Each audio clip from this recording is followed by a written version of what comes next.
За сайн байцгаана уу залуучуудаа. Өнөөдөр сайхан амарч гин үү.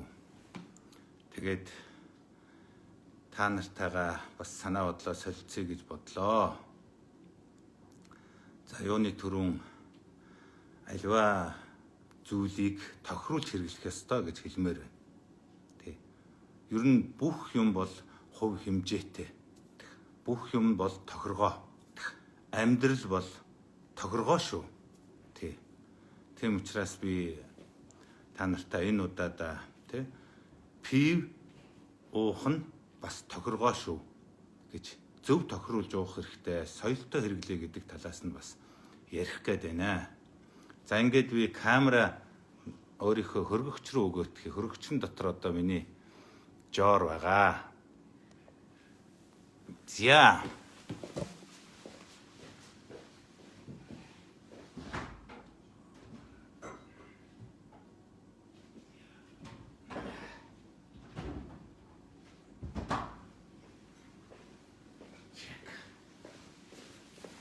За ингээд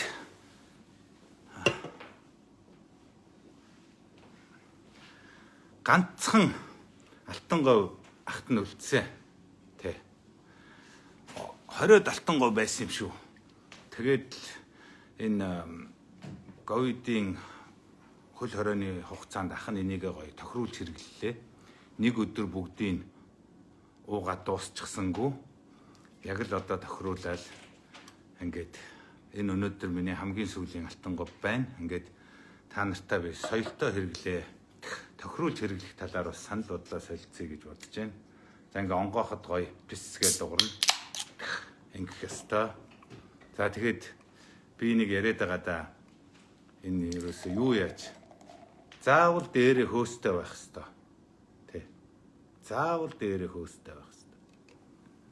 Ах нь Германд 13 жил амьдэрсэн. Бизнес хийсэн. Германчуудтай маш их найз байсан. Тэгээд германчууд бол дээд талдаа 2 хуруу хөөстөө пивийг л ууна.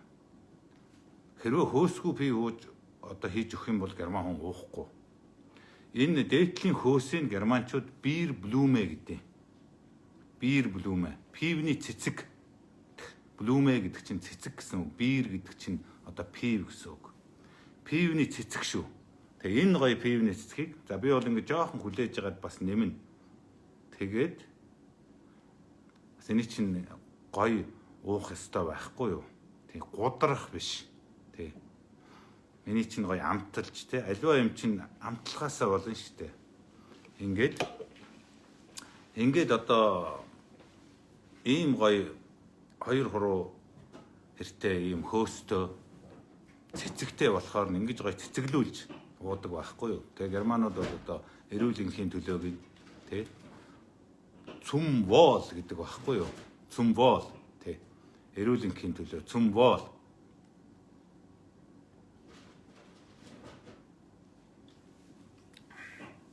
За хүүтэн байхдаа гоё байдгийг. Үнэхээр би залуучуудаа, монголчуудаа хэлэхэд цөмөрө пивийг тохируулж соёлтой одоо зөв хэрэгжилж байя. Тэгвэл эрүүл мэндэд сайн гэж байгаа шүү дээ. Бага зэргийн тохируулсан пив бол хүний эрүүл мэндэд сайн гэд эрдэмтэд баталсан юм байна лээ шүү энэ. Тий. Тэм учраас би залуучуудыгаа пивийг хэрэглэхдээ тохируулж ах шиг, гүн далаа ах шиг, гүнээ ах шиг сайхан тохируулж хэрэгжилжээ гэж хэлмээр байгаа.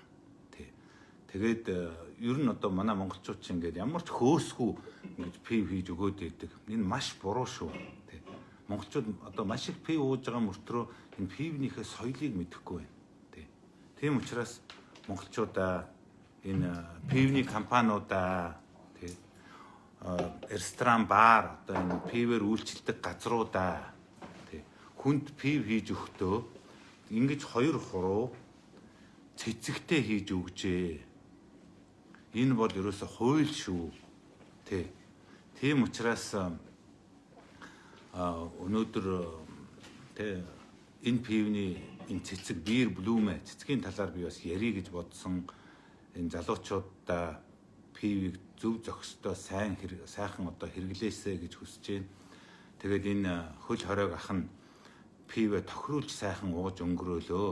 Тэгээд алтан говьтой байхад алцахгүй юм байна. 31 хоногийн хөл хоройг гуниггүй сайхан өнгөрөөлөө гэж бүр дөрвөн мөрт хүртэр бодлоо ахна. Тэ. Ингээд өнөөдөр хөл хорой дуусж байна.